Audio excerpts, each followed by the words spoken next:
On August the 4th, 2002, two 10-year-old schoolgirls, Holly Wells and Jessica Chapman, went missing in the small Cambridgeshire village, Soham. First, tonight's lead story, Candle in the Wind.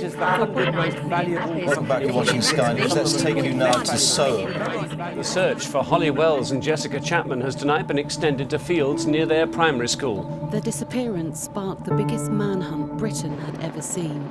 Worldwide media attention and even national heroes addressed the nation, asking for help to find the two little girls. Come home. All is forgiven, just come home. Britain held its breath, praying for the safe return. But 2 weeks later, the news we had all been dreading broke through. Holly and Jessica's bodies had been found. They had been brutally murdered, then dumped in the countryside, just miles from their homes. And the man responsible for their murders? He'd been in Soham all along. Ian Huntley knew his victims. He worked at their school. He had been helping the police in their searches and had even appeared on the national news, appealing for information on the whereabouts of the two missing girls. When you've been through it, it's hard.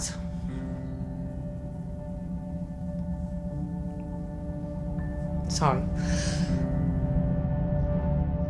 Murderers are masters of deceit, public deceit and self-deceit. They are great self-deniers.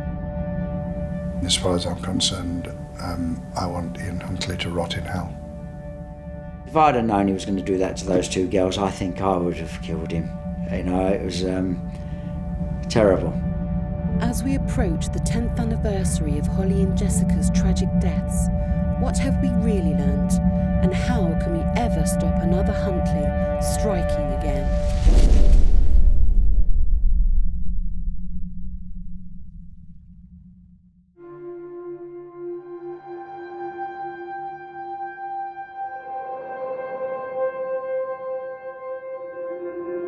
On Monday, August the 5th, 2002, reports that two little girls had gone missing in Soham started hitting the wires in newsrooms around the country. Sky News anchorman Jeremy Thompson remembers that morning and the events that followed. We all woke up on that Monday morning to a story that was already starting to gather momentum. And by the time I came in to do my programme, it was already the biggest story of the day, 24 hours after the two girls had gone missing. It was one of those long, hot summer days when there perhaps wasn't a lot of other news around, but it seemed to catch the imagination. Everybody was drawn to this story. A photograph taken just an hour and a half before the girls went missing was beamed around the world. And whilst the village community came together helping with the search, the girls' school became the police's HQ. 4 days into the story, and the girls were still missing. The police seemed to have no idea what was going on, where they'd gone. They'd just literally vanished into thin air. We decided that it was such a big story by then, 4 days in, we should go up and be based up there and actually anchor our programmes from Soham. At the time, the sheer scale of it was really unheard of. It was the biggest police investigation the country had ever had. It was one of the smallest police forces which was engaged in that investigation, but they were collating material that was coming in from around the world. For any Home Secretary, actually learning of the disappearance or the likely tragedy to children is the worst possible moment. We're right in the heart of the village of Soham here. This is Red Lion Square, and we knew that the girls had set off from their home from a family barbecue, popped over the road to the tuck shop to get some sweets, and then they talked to the caretaker, Ian Huntley, who'd said that after he'd said cheerio, they'd walked on up here Clay Lane and probably ended up here in Red Lion Square, very much the centre of the village by the War Memorial.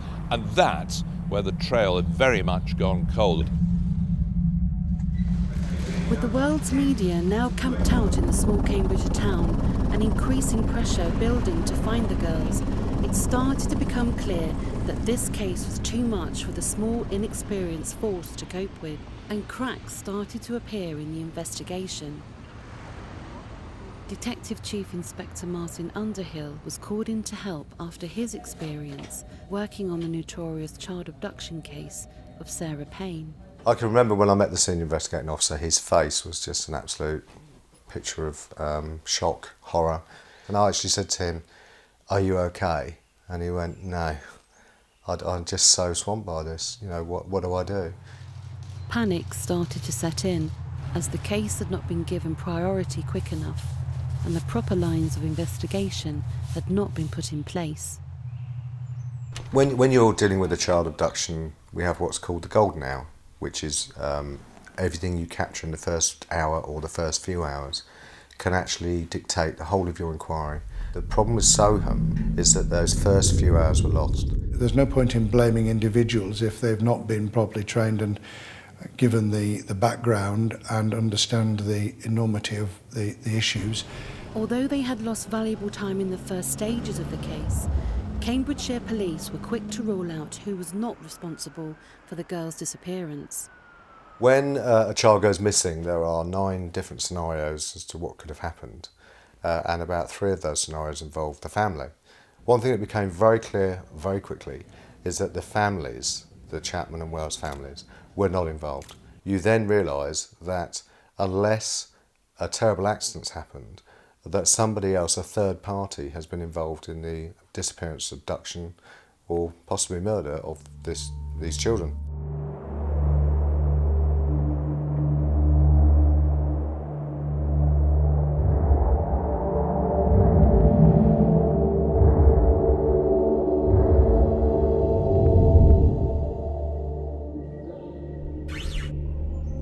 Someone who was keen to help was a young man called Ian Huntley.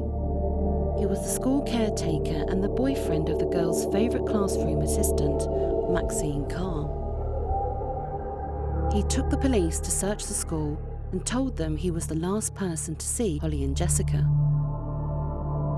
About a week and a half into the mystery of where these girls had gone, it felt like the police inquiry had lost momentum.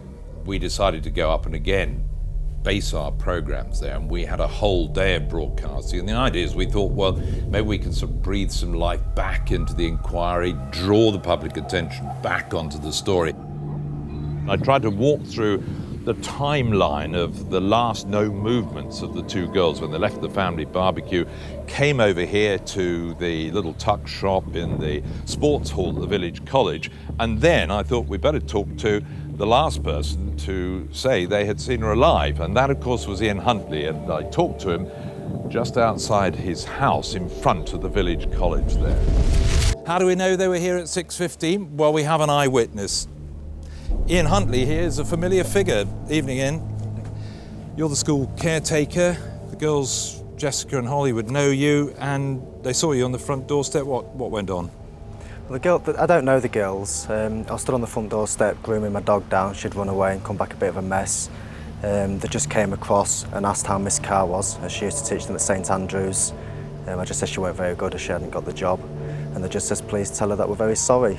And off they walked in the direction of the library over there. Ian Huntley, he was an odd cove, let's put it like that. He didn't look like a villain as such. I mean, there are very few people who have murderer written across their forehead, but, you know, there was something slightly odd about him, but it seemed a plausible explanation that he gave. Watching Jeremy Thompson's interview, Ian Huntley comes across as a normal person. There's nothing to suggest that in any way he's lying. He looks to camera, he's quite considered in what he talks about. He seems to be quite empathetic to what's going on, quite emotional as well. The reality is here's a man who's very accomplished at lying, had been interviewed numerous times by the police in the past, so knew exactly the procedures. Sadly, offenders do like talking to cameras. It's been shown several times, and Huntley was no exception. He enjoyed doing that. He got a kick out of doing that, and it was a piece of history being made. Huntley, like many offenders, had put himself in the location he wanted to be in. Ian Huntley clearly had a very devious sexual interest in young girls, but young girls probably from around the ages of 10 up until the age of about 15 and 16. That was his predatory group of children that he went after, and he was very clear about how he approached those. He would approach them through friends, he would gain contact with them, and then he would spend a lot of time with them. He targeted a significant number of adult females as well, who he would meet through nightclub scenarios. So he was someone who was very much putting himself into a situation where he both offended against young children and offended against young adults. This is someone who used their power, who uses control, and very much uses adult influence in order to commit his offences against them, and commit significant number of offences over a number of years. But there was much more to Ian Huntley's shadowy past, which portrayed a very different picture to the one he had just presented to the cameras. Before Ian Huntley and his girlfriend Maxine Carr moved to Soham, they lived in Humberside. I was neighbours of Ian Huntley and Maxine Carr for about 18 months before they moved to Soham. He just stayed in his own house.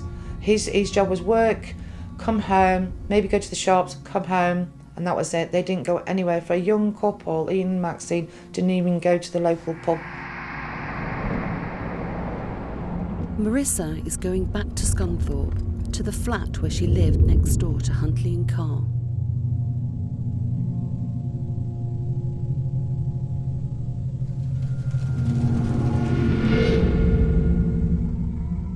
When I first met Ian Huntley, he seemed to be a very quiet, charming chappy, go-lucky, and then over the months of knowing Ian, he ended up to being a very nasty, violent person. Huntley confided in Marissa and told her about the previous allegations which had led to the couple moving around the country. Police turned up one night and I went round to Ian and Maxine's house. I said, "You okay?" And this is when it all come out to me. He was telling me, he said, "I was with this girl, she said I raped her and I didn't." He said, "I was locked up for a week. They were having a go at me, they were having a go at Maxine, so we moved somewhere else." So another young girl claimed that I was supposed to have raped her and gone to bed with her, and I didn't. And Ian says the police came then. And then I says, and then we moved again, and this is how we were in Scunthorpe.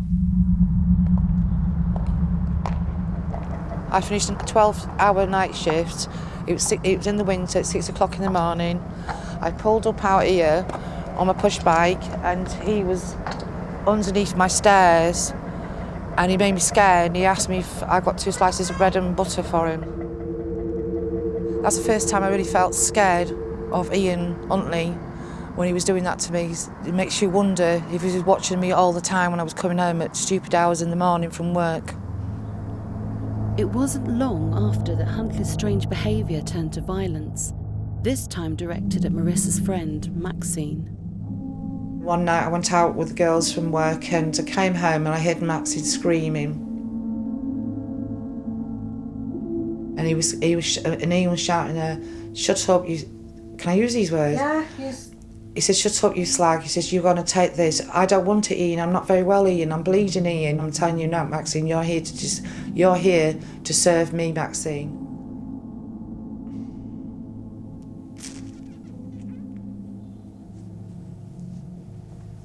Yeah.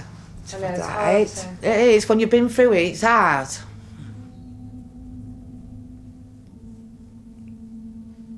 Sorry.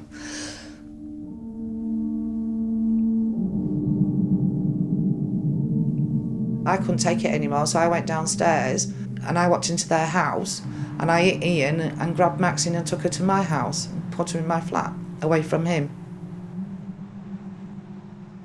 And I said to Maxine, "You can't do this with Ian. You're a young kid.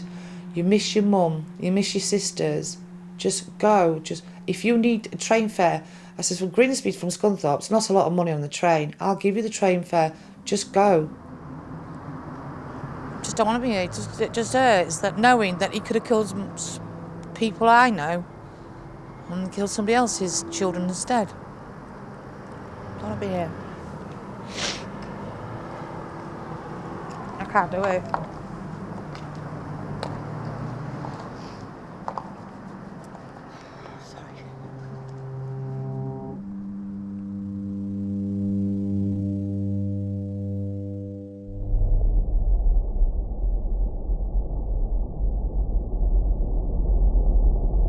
Huntley took Maxine away from her friend, moved again just 10 miles away to Brigg, and changed his name to Nixon.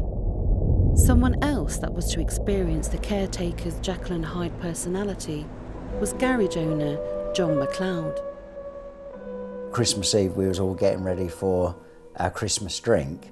As we were shutting the doors down and everybody was ready to go, Ian Huntley pulled up, or Ian Nixon, sorry, as we knew him then, pulled up in a little red car, desperate because the car was running quite badly and he needed to get to Cambridge. And the look on his face, he was so desperate that you couldn't not help him, being as it was Christmas. The car was done, we got it running fine. I told Ian to come back and pay after Christmas because I needed to go. So he was happy with that. We shut the doors and that was it. I didn't expect to see Ian no more till after Christmas. And the night went on and it was getting on for about 12 o'clock at night.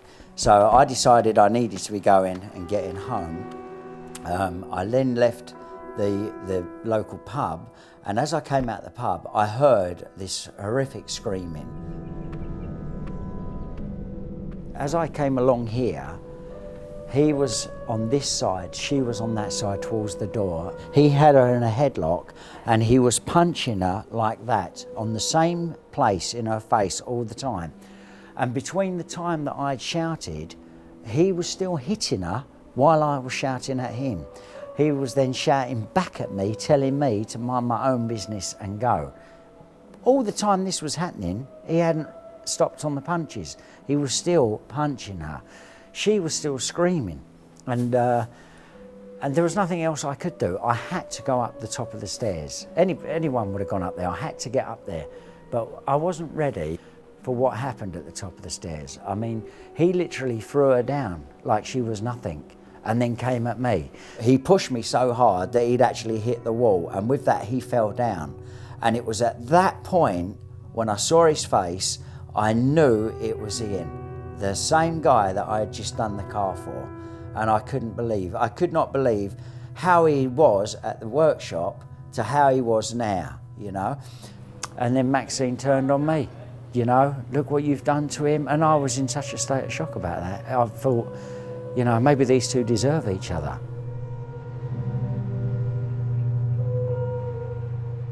Standing here looking and just, I don't know, it makes me feel like knowing that those two young girls died, you know, and if you had the chance and if you could go back again, I would have killed him. I think I would have had to have done. If you knew that you could have saved two young girls and let them live their life, you know, and knowing what a monster he was and how he was, I would have killed him. Anybody would have done the same. There is a justification in Ian Huntley's head. He'll go through a process whereby he justifies it to himself, and he may indeed talk to other people and justify it. We can see through his pattern of offending behaviour and the way that he interacted with the young girls that on each and every occasion he was justified. And he was justified because, of course, he wasn't ever prosecuted. And therefore, as a result of that, it reinforced it in his distorted thinking that actually what he was doing was okay. But more importantly, what he was doing, he was going to get away with. Murderers are masters of deceit, public deceit and self-deceit. They are great self-deniers. So you can look at them in the eye, and they've already persuaded themselves that they didn't do it. In 2001, Ian changed his name back to Huntley and once again moved with Maxine to Soham to be closer to his father, leaving a history of violence and sexual abuse behind him. Maxine got a job at the local school, and Huntley soon followed, working as a caretaker. No one knew who he was or had any knowledge of his past. Ian Huntley had on a number of occasions, contacts with the police. The police had, for a time, kept a record of those contacts, but those records have been deleted. When you're dealing with someone involved in sexual offences against young women, one of the things you have to watch for is a developing pattern of behaviour. And that's why it's important to keep intelligence about someone like Huntley for maybe a bit longer than you would normally keep it to see whether this pattern develops. Because there was no record kept about Huntley, we weren't able to see the developing pattern.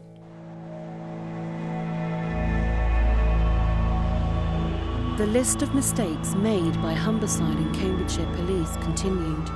The caretaker should have been suspect number one. But what would haunt the police was the location they had based their investigations from. The biggest thing we learnt with Sarah Payne was clear the ground under your own feet.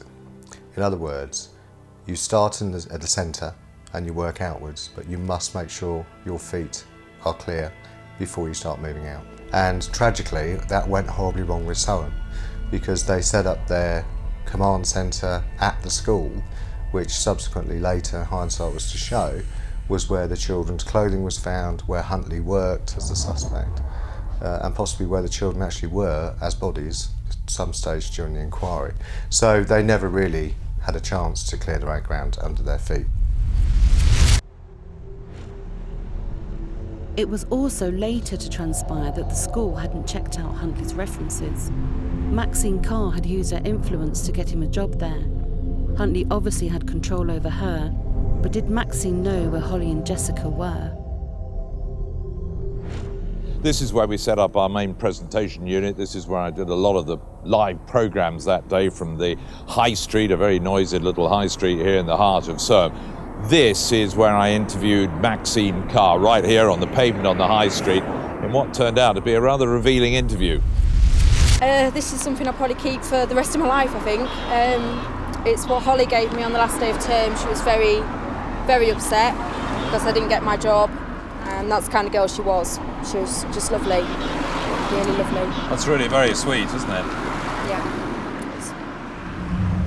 And it was just afterwards, when we came off air, that one of the producers said, you know, that was odd. Maxine Carr seemed to be talking about the girls in the past tense. And we all went, yeah, that's right. We played back the interview and we thought it was rather odd. And we thought, well, we'll go and talk to the police when they have a moment, when we next see them, and we'll talk through the interview. But they would have seen them anyway live on air, and I assumed that was already starting to play into their thinking about the case. She may well have been giving something away. She may well have done it, without any consciousness. But whatever it is, she clearly knew what had taken place to some degree, and that those girls had visited the address. The next morning, the story became a runaway train, really. It was extraordinary, the pace at which it moved. In the last few minutes, a 28-year-old man and a 25-year-old woman, both from the Soham area, have been spoken to by police officers and have agreed to give witness statements to us. Within seconds, we knew that it was Huntley and Carr. Around 11:30 that night, I heard that they'd been let out, and I'd got Maxine Carr's phone number. So I gave her a ring and said, can I speak to Ian Huntley? He said, yeah, we're all right, thanks. We don't want to talk to you anymore, but we're out and we're going to our family's home. Later that night, the police searched the caretaker's storage hangar and found the burnt remains of Holly and Jessica's clothes. In the last few hours, a 28-year-old man and a 25-year-old woman have been arrested. Then early on the Saturday morning, the police called a press conference and dramatically announced that 2 people had been arrested. And it was clearly Huntley and Carr, and this time they were being arrested in connection on suspicion of abducting and possibly murdering the 2 girls. When 13, 14 days have passed, you know those children are alive. And so, before the bodies were found, I think everyone in the police force anyway knew these children weren't coming home. And finally, a story of 2 missing girls that everybody had had some hope of ending happily was brought to a terrible conclusion.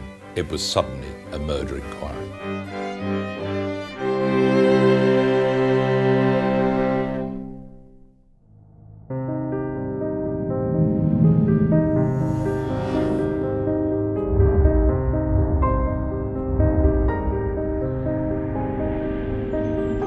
On the 17th of August 2002, reports started to come through that 2 bodies had been found near RAF Lakenheath in Suffolk.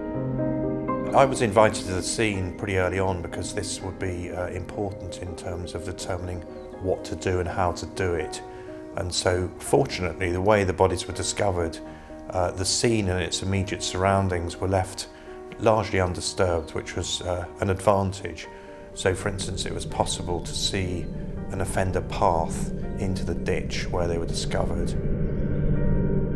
The ditch was clearly not a very easy place to take forensic evidence from them. The weather at the time couldn't really have been much worse than the weather since they disappeared. It was very warm, and on occasions it had been pretty damp. This had resulted in very rapid decomposition. The approach then was to try and identify by some means who the bodies were, because although there were two apparently small skeletonized bodies there, clearly it was important to determine it was actually Holly and Jessica, and there was some items of jewellery that we were able to identify positively as belonging to them.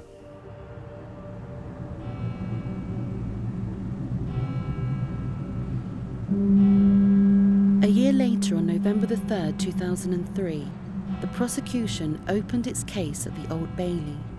Now underway, the trial would bring in a host of experts to prove Huntley was guilty. The sheer scale of scientific investigation that was involved was unprecedented.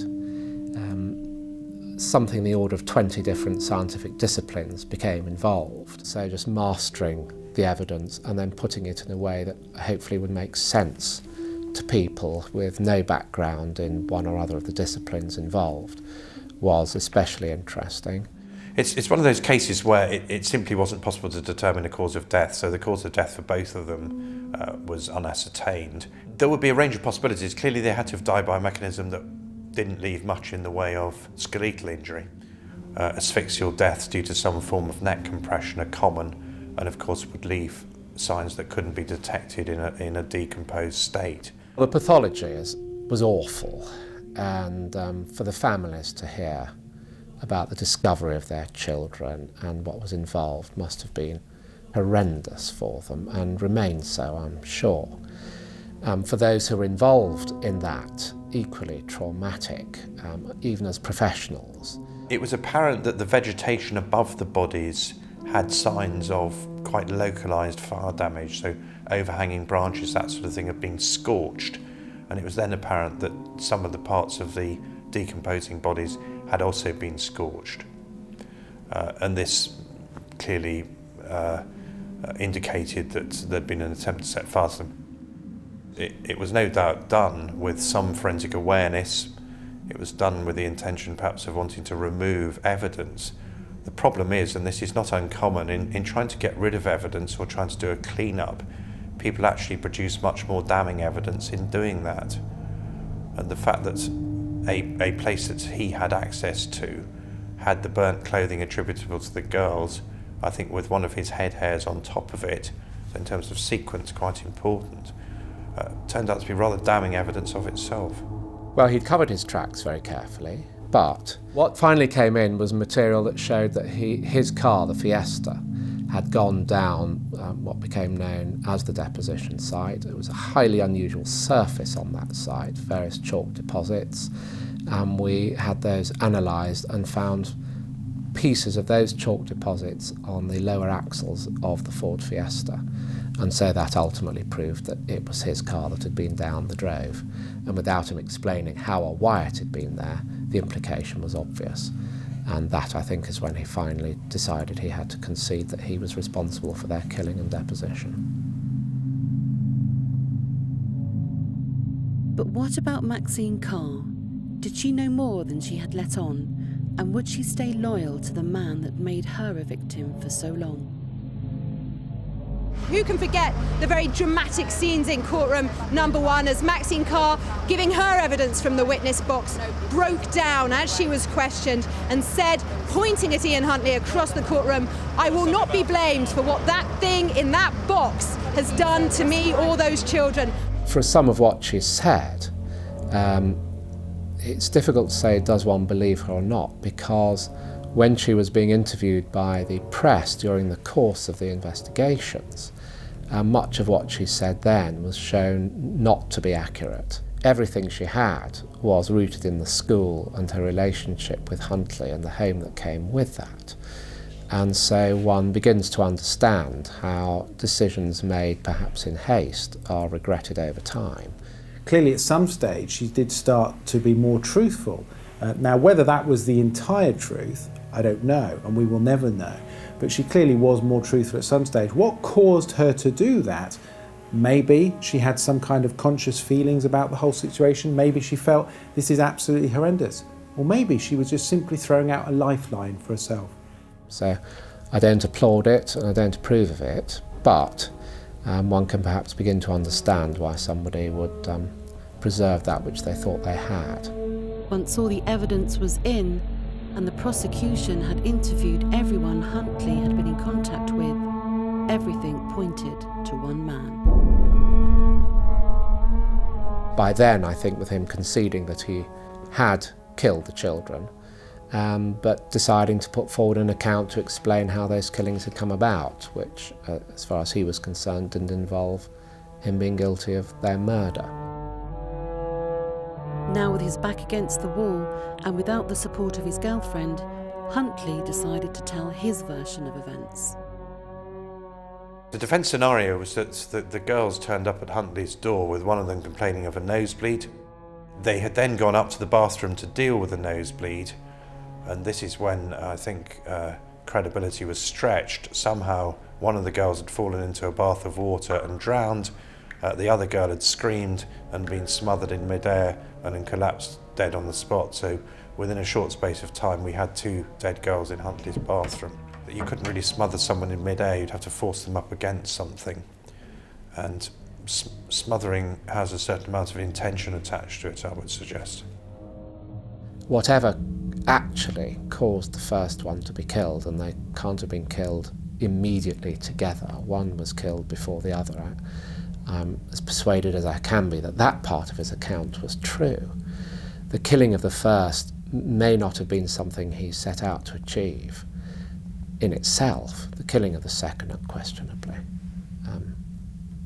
That's the awful nature of what happened, because the second one would have known the fate of the first already, and that must have been horrendous.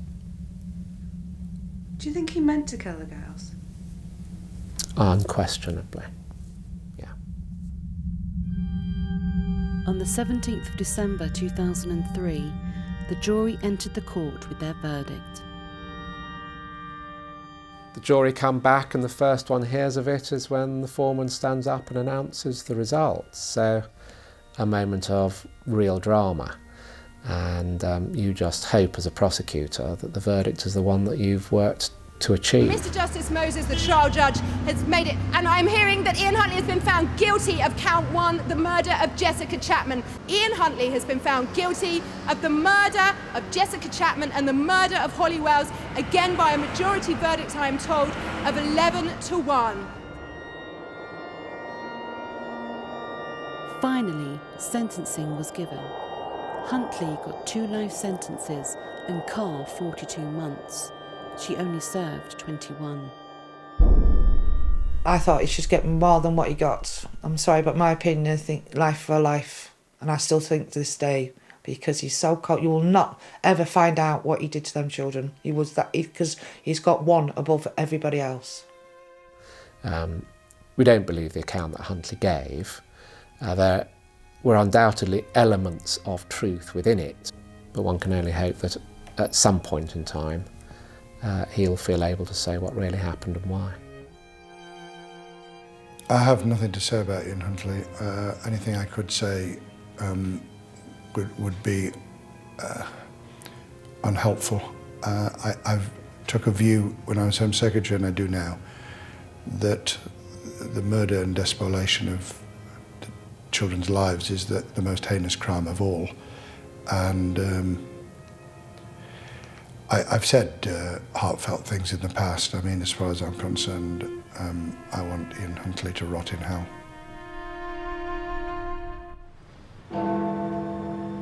As the case drew to a close, it was obvious that Holly and Jessica had been let down by the system, and public and political outcry followed. Something had to be done to stop the next Huntley. And that's why I asked Michael Bishard, now Lord Bishard, to take a look at this so that we could get a proper examination of how we could learn the lessons and how we could proceed for the future to stop such an incident ever happening again. We owed it to Holly and Jessica's families. Sir Michael Bishard has the task of heading this inquiry, announced the day after Ian Huntley was convicted of the murders of Holly Wells and Jessica Chapman. What I was very surprised at almost immediately was to find out that we didn't have any routine electronic way of exchanging intelligence information between police forces, the 43 police forces in the UK. And that did shock me, because I thought with IT even 10 years ago that would have been in place. The two most important areas that we reported upon were, first of all, that there should be a police national database. Actually, there was quite a sophisticated way of searching information about vehicles, for example, but not about people. And that seemed to me to be entirely wrong. So we said the first priority is to get a police national database in place.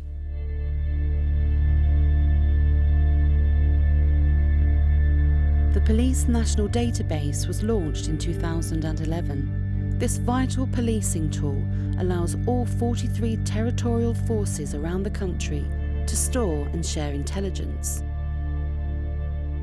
And when we rolled out the database, for the first time the British Police Service could link up the intelligence that was held in individual systems, in individual police forces, in a way that it could be accessed directly by colleagues in other forces. It was a major leap forward.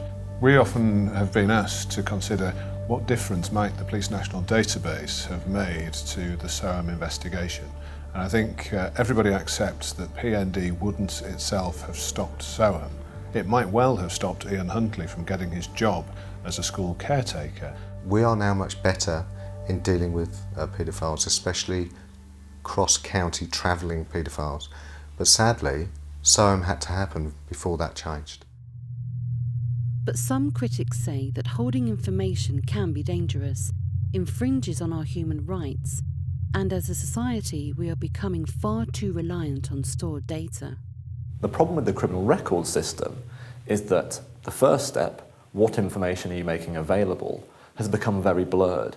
It's not just convictions for serious offences that are being disclosed, it's a whole host of things. So unfortunately people are haunted by minor indiscretions in their teenage years, 10, 15 years later when they're applying for jobs, despite the fact that they actually pose no real risk. All people care about now is a bureaucratic process and making sure there is nothing whatsoever on your records check. Anybody who's involved in the business of holding data about citizens needs to be careful to make sure that you're holding it for a good reason, that you're not just holding it just in case. And the privacy implications of the Police National Database have been a central feature of the programme right from the very beginning.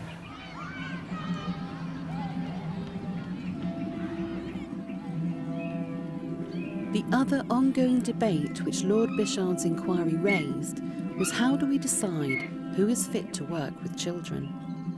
Recommendations on vetting and barring were that we should have a register which simply set out those people who weren't qualified, able, appropriate to work with children. It was an attempt to produce something that was cleaner, less fragmented, less confused. What we'd like to see is people actually using their own intelligence and their own judgment based on how they interact as to whether they can be trusted. And that's what we should be doing. And if you have a legitimate fear that someone does look uncomfortable, then use the checks to give you that extra information.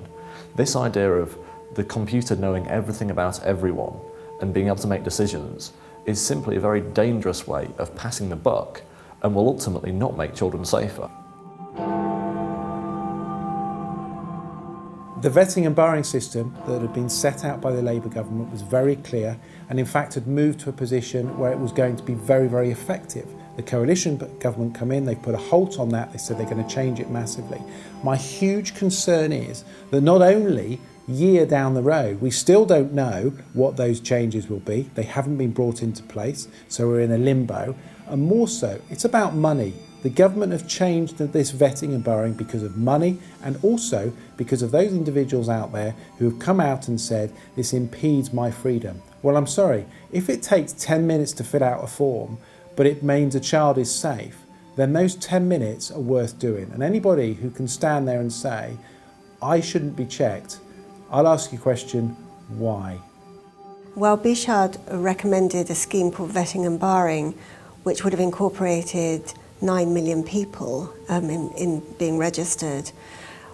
We didn't think that was the best way of safeguarding children, because in a way, by government taking the responsibility, doing this for employers, if you like, or organisations, it kind of alleviated the responsibility. What I'm looking for is this issue of balance. I want it to be proportionate. I'm prepared to accept that we maybe went too far, but I don't think we must go too far the other way. There are a lot of people out there who should not be working with children in any circumstances. And I think as a society, we've got to take action to make sure they don't work with children. Actually, person on the spot needs to be doing their job properly, needs to take responsibility. You know, a whole range of things that they do, like safe recruiting. Don't just accept a piece of paper from someone saying they're a wonderful employee and say you should employ them. Check their references, talk to the person, ask if there's any concerns. You know, doing your job properly. If you are in charge and have responsibility for safeguarding children, then you have to take that on and watch and be concerned about all the employment. But the government's found it has very little power, because the people doing these checks are local councils, are sports clubs, and they do not want to be in a situation of hiring somebody who goes on to commit another SOAM. So even though the government has recognised the system's out of control, the people who are actually implementing it don't want to take the risk on their reputation of not doing the checks. So we're at an impasse, unfortunately. The government has got to realise that actually they are in a position to safeguard children, and by making these changes, they are putting children at risk.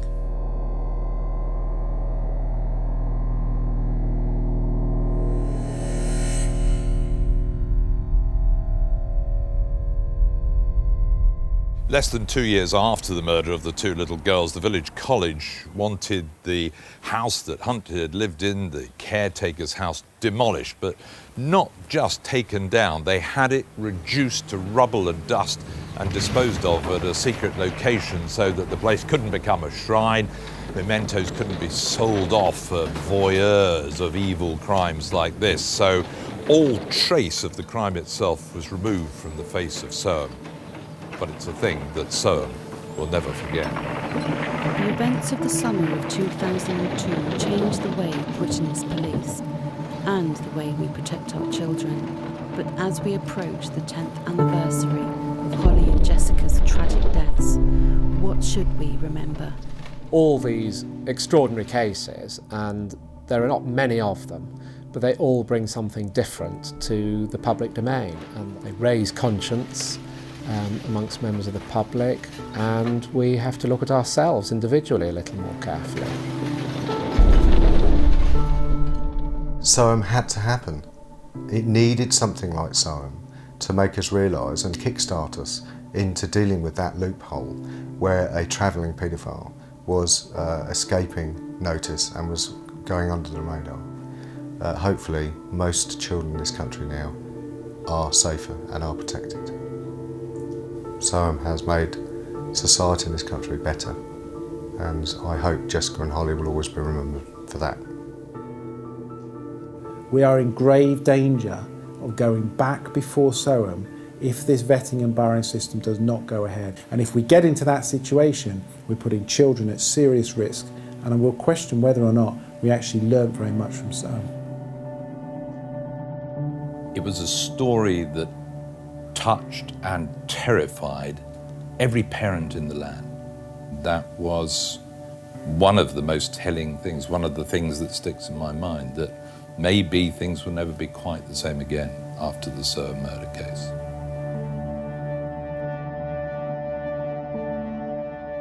whatever the pressures from outside, whatever the, if you like, the fashions and trends between civil liberties and child protection, we always should be on the side of the child.